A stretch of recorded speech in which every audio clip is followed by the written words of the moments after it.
Curiosity ಇದೆ.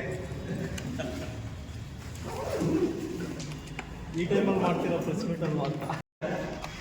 ಚಿಕ್ಕಬಳ್ಳಾಪುರದ ಶಾಸಕ ಅವರು ದಕ್ಷಿಣ ದಿಕ್ಕಿಗೆ ಹೋಗ್ತಾ ಇದ್ರೆ, ಚಿಕ್ಕಬಳ್ಳಾಪುರದ ಕಾಂಗ್ರೆಸ್ಸಿನ ಮುಖಂಡರು ಉತ್ತರ ದಿಕ್ಕಿಗೆ ಹೋಗ್ತಾ ಇದ್ದಾರೆ. ಆದರೆ ಚಿಕ್ಕಬಳ್ಳಾಪುರದ ಜನತೆಗೆ ಇದು ಯಾವುದೋ ಶಾಪ. ಚಿಕ್ಕಬಳ್ಳಾಪುರದ ಜನತೆಗೆ ಇದು ಯಾವ ದಿಕ್ಕನ್ನು ಇವರು ತೋರಿಸ್ತಾ ಇದ್ದಾರೆ. ಇವರಿಬ್ರು ಒಂದು ಸರ್ಕಾರದಲ್ಲಿ ಶಾಸಕ, ಕಾಂಗ್ರೆಸ್ ಶಾಸಕ, ಇವರು ಇಬ್ಬರು ತದ್ವಿರುದ್ಧ ದಿಕ್ಕಿನಲ್ಲಿ ಹೋಗ್ತಾ ಇರೋದು ಚಿಕ್ಕಬಳ್ಳಾಪುರ ಜನತೆ ಇದನ್ನು ಗಮನಿಸ್ತಾ ಇದ್ದಾರೆ. ಇದ್ರ ವಿಚಾರವಾಗಿ ನಾವು ಇವತ್ತು ಪ್ರಚಲಿತ ರಾಜಕಾರಣದ ವಿಚಾರವಾಗಿ ಇವತ್ತು ಒಂದು ಪತ್ರಿಕಾಗೋಷ್ಠಿಯನ್ನ ಕರೆದಿದ್ದೇವೆ. ಭಾರತೀಯ ತಗೊಂಡೋಗ್ತಾ ಇದೆ ಈ ನಮ್ಮ ಚಿಕ್ಕಬಳ್ಳಾಪುರ ವಿಧಾನಸಭಾ ಕ್ಷೇತ್ರದಲ್ಲಿ. ನಿಮ್ಮ ನಡವಳಿಕೆ ಏನಿದ್ರು ಕೂಡ ಅಭಿವೃದ್ಧಿ ಕಡೆ ಗಮನ ಕೊಡಿ. ಅವರ MP ಅವರ ಅಭಿವೃದ್ಧಿ ಮಾಡಿದ್ರೆ ಅವರಿಂದ ನಾನು ಹೆಚ್ಚಾಗಿ ಅಭಿವೃದ್ಧಿ ಮಾಡಬೇಕು, ಅವರ ಹೆಸರಿಗಿಂತ ನಾನು ಹೆಚ್ಚಾಗಿ ಹೆಸರು ತಗೊಳ್ಬೇಕು. ಅದು ಬಿಟ್ಟು ನಾನು ಅವ್ರ ಕಡೆಯಿಂದ ಒಂದು ಪ್ರೆಸ್ ಮೀಟ್ ಮಾಡ್ತೀನಿ, ಕೌಂಟ್ರಾಗಿ ಇನ್ನೊಬ್ರೊಂದು ಪ್ರೆಸ್ ಮೀಟ್ ಮಾಡ್ತಾರೆ. ಆ ಪ್ರೆಸ್ ಮೀಟ್ ಎಲ್ಲ ಭಾಷೆ ಹೆಂಗಿರುತ್ತೆ, ತಾಕತ್ತು, ಇವೆಲ್ಲ ಏನು? ನಮ್ಮ ಚಿಕ್ಕಬಳ್ಳಾಪುರ ವಿಧಾನಸಭಾ ಕ್ಷೇತ್ರ ಶಾಂತಿಯುತ ಜನ.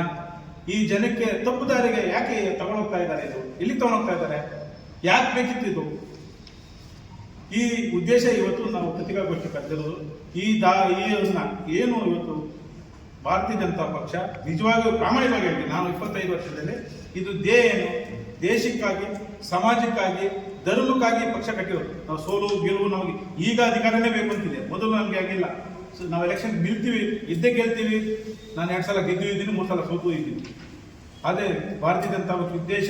ಈ ದೇಶಕ್ಕೆ, ಈ ಸಮಾಜಕ್ಕೆ, ಈ ಧರ್ಮಕ್ಕೆ ಏನಾದರೂ ಕೊಡುಗೆ ಕೊಡುವಂಥ ಉದ್ದೇಶದಿಂದ ಪಾರ್ಟಿ ಕಟ್ಟಿರುವಂಥ ಉದ್ದೇಶ.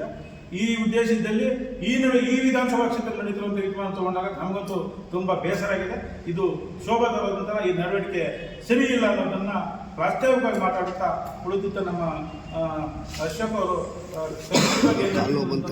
ಮಾಹಿತಿಯನ್ನು ಕೊಡ್ತಾರೆ.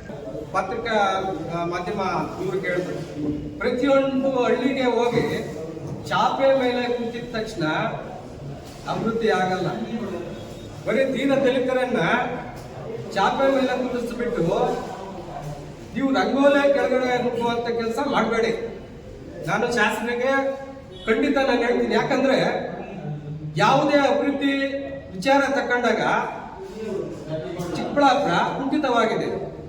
ಏನಾದರೂ ಚಿಕ್ಕಬಳ್ಳಾಪುರ ಒಂದು ಅಭಿವೃದ್ಧಿ ಆಗಿ ದಿಕ್ಕಿಗೆ ಕಡೆಗೆ ಹೋಗಿದೆ ಅಂದ್ರೆ ಡಾಕ್ಟರ್ ಸುಧಾಕರ್ ಅವ್ರ ಕಡೆಗ ಅಭಿವೃದ್ಧಿ ಕೆಲಸ ಆಗಿದೆ. ಅದಕ್ಕೆ ನಮ್ಮ ಏನು ಒಂದು ಮೊನ್ನೆನೇ ಹೇಳಿದ್ದೀನಿ, ಮೊನ್ನೆ ಯುವಕರು ಕೆಲವರು ಹೇಳಿದ್ರು, ಯುವ ಮುಖಂಡರು, ನಾನು ನೀವು ಒಂದು ಅಭಿವೃದ್ಧಿ ಏನ್ ಮಾಡಿದ್ದೀರಾ, ಒಂದು ಪ್ರೋಗ್ರೆಸ್ ರಿಪೋರ್ಟ್ ಅನ್ನು ತರ್ರಿ, ನಾವು ತರ್ತೀವಿ ಅಂತ ಹೇಳಿದ್ದೀವಿ. ಅದಕ್ಕೆ ಕೆಲವೊಂದು ವಿಚಾರ ಬಂದಾಗ ಯಾವ ರೀತಿ ಅವ್ರು ಮಾತಾಡ್ತಾರಂದ್ರೆ, ನಾವೇನು ಅಭಿವೃದ್ಧಿ ಮಾಡಿಲ್ಲ ಅಂತ ಒಂದು ಇದನ್ನ ತೋರಿಸ್ತಾರೆ. ಬಂಧುಗಳೇ, ಇಡೀ ಕ್ಷೇತ್ರದ ಜನತೆಗೆ ಗೊತ್ತು ಅಭಿವೃದ್ಧಿ ಯಾರು ಮಾಡಿದ್ದಾರೆ ಅಂತ. ನಿಮ್ಮ ಹತ್ರ ನಾವು ಹೇಳಿಸ್ಕೊಳ್ಳೋ ಅವಶ್ಯಕತೆನೂ ಇಲ್ಲ. ಏನು ಮಾನ್ಯ ಶಾಸಕರು ಶ್ರೀಯುತ ಸಿ ವೆಂಕಟರಮಣವ್ರು ಇರ್ಬೋದು, KV ಪಿಳ್ಳಪ್ಪನವ್ರು ಇರ್ಬೋದು, ರಾಮಸ್ವಾಮಿ ಅವರು ಇರ್ಬೋದು, ಈಗ ನಮ್ಮೊಂದಿಗೆ ಇದ್ದು ಈಗ ನಡೆದಾಡ್ತಾ ಇರುವಂತಹ ಕೇಶವ ರೆಡ್ಡಿ ಇರ್ಬೋದು, ಮಾಜಿ ಶಾಸಕರುಗಳಾಗಿದ್ದಂತಹ ರೇಣುಕಾ ರಾಜೇಂದ್ರ ಆಗಿರ್ಬೋದು, ಹಿರಿಯ ನಾಯಕರು RL ಜಾಲಪ್ಪನವರಾಗಿರ್ಬೋದು, ಮತ್ತು ಈಗ ಮಾಜಿ ಶಾಸಕರಾಗಿ ನಮ್ಮ ಮುಂದೆ ಏನೋ ಓಡಾಡ್ತಾ ಇದ್ದಾರೆ ಅನಸೂಯಮ್ಮವರಾಗಿರ್ಬೋದು, ಸಜ್ಜನ ರಾಜಕಾರಣಿ KP ಬಚ್ಚೇಗೌಡರಾಗಿರ್ಬೋದು, ಮತ್ತು ಶಿವಾನಂದ್ ಆಗಿರ್ಬೋದು, ಇವರೆಲ್ಲರೂ ಈಗ ನಮ್ಮೊಂದಿಗೆ ಇದ್ದಾರೆ. ಇವರು ಯಾವುದೇ ರಾಜಕೀಯ ಪಕ್ಷದಲ್ಲಿ ತಮ್ಮ ಕಾಲನ್ನು ನೆಟ್ಟಿದ್ರು ಕೂಡ, ರಾಜಕೀಯವಾಗಿ ಸೋಲು ಗೆಲುವು ಯಾವುದೇ ಪಕ್ಷದಲ್ಲಿ ಅನುಭವಿಸಿದ್ರು ಕೂಡ ಜನತೆಯ ಪ್ರೀತಿ ವಿಶ್ವಾಸವನ್ನು ಅಧಿಕಾರ ಇರಲಿ ಇಲ್ಲದೆ ಇರಲಿ ಎಲ್ಲ ಸಮಯದಲ್ಲೂ ಅವರು ಪಡ್ಕೊಂಡಿದ್ದಾರೆ. ಈ ನಿಟ್ಟಿನಲ್ಲಿ ನಮ್ಮ ಸಂಸದರಾದಂತಹ ಮಾನ್ಯ ಸುಧಾಕರ್ ಅವರು ಕೂಡ ಇವರ ಮಾರ್ಗದರ್ಶನ, ಹಿರಿಯರು ಏನು ನಮಗೆ ಸಂಪ್ರದಾಯವನ್ನು ದಾರಿಯನ್ನು ಹಾಕೊಟ್ಟಿದ್ದಾರೆ, ಅದೇ ದಾರಿಯಲ್ಲಿ ಮುನ್ನಡೆಸ್ಕೊಂಡು ಹೋಗ್ತಾ ಇರೋದು. ರಾಜಕೀಯ ಏಳುಬೀಳುಗಳು ಸಹಜ, ಅದು ರಾಜಕೀಯ ಒಂದು ನಿರ್ಣಯಗಳು.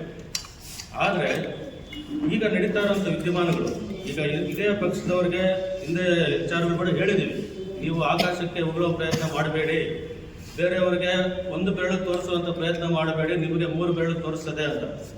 ಈ ರೀತಿಯಾಗಿ ಈಗ ಅಂಥ ಕೆಲಸ ಏನಾಗಿದೆಯಪ್ಪ 3 ಬೆರಳು ತೋರಿಸುವಂಥ ವಿಚಾರಕ್ಕೆ ಬಂದರೆ, ಇವತ್ತೊಂದು ಮಾನ್ಯ JC ಚಂದ್ರಶೇಖರ್ ಅವರು ಮಾನ್ಯ ಸಂಸದರು ಮತ್ತು ಕಾರ್ಯಾಧ್ಯಕ್ಷರು KPCC ಬೆಂಗಳೂರು, ಇವರಿಗೆ ಒಂದು ಚಿಕ್ಕಬಳ್ಳಾಪುರದ ಕ್ಷೇತ್ರದ ಕಾಂಗ್ರೆಸ್ ಮುಖಂಡರು ಮತ್ತು ಕಾರ್ಯಕರ್ತರು ಒಂದು ದೂರನ್ನು ಸಲ್ಲಿಸಿದ್ದಾರೆ. ಏನಂತ, ಚಿಕ್ಕಬಳ್ಳಾಪುರ ವಿಧಾನಸಭಾ ಕ್ಷೇತ್ರದ ಶಾಸಕ ಪ್ರದೀಪ್ ಈಶ್ವರ್ ಅವರು ಚುನಾಯಿತರಾದ ಮೇಲೆ ಸ್ಥಳೀಯ ಕ್ಷೇತ್ರದ ಮುಖಂಡರು ಹಾಗೂ ಕಾರ್ಯಕರ್ತರನ್ನು ನಿರ್ಲಕ್ಷ್ಯ ಮಾಡಿ ಕಾಂಗ್ರೆಸ್ ಪಕ್ಷದ ದಿವಾಳಿತನಕ್ಕೆ ಕಾರಣವಾಗಿರುವ ಬಗ್ಗೆ ಇವತ್ತು ಕ್ಷೇತ್ರದಲ್ಲಿ ಕಾಂಗ್ರೆಸ್ ದಿವಾಳಿ ಆಗಿದೆ ಅಂತ ಯಾರು ಹೇಳ್ತಾ ಇದ್ದಾರೆ?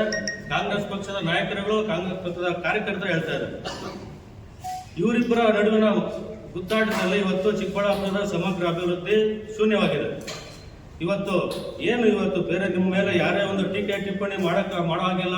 ರಾಜಕಾರಣದಲ್ಲಿ ಟೀಕೆ ಟಿಪ್ಪಣಿಗಳು ಸಹಜ ಅಂತ ಕೂಡ ನಿಮ್ಗೆ ಗೊತ್ತಿಲ್ಲ, ಯಾಕಂದ್ರೆ ನಿಮಗೆ ಅದು ರಾಜಕಾರಣದಲ್ಲಿ ಅನುಭವನೇ ಇಲ್ಲ. ಅನೇಕ ಹಿರಿಯರು ಹಾಕಿ ಹೋಗ್ಬಿಟ್ಟಿರೋ ಮಾರ್ಗದಲ್ಲಿ ಇವತ್ತು ಯಾವೆಲ್ಲ ನಾಯಕರು ನಡೀತಾ ಇದ್ದಾರೆ, ಯಾವುದೇ ಪಕ್ಷದಲ್ಲಿ ಇರ್ಬೋದು, ಅದನ್ನ ಟೀಕೆ ಟಿಪ್ಪಣಿಗಳನ್ನು ಸಹಜವಾಗಿ ಸ್ವೀಕಾರ ಮಾಡುವಂತಹ ಒಂದು ಕ್ಷೇತ್ರ ಇದು.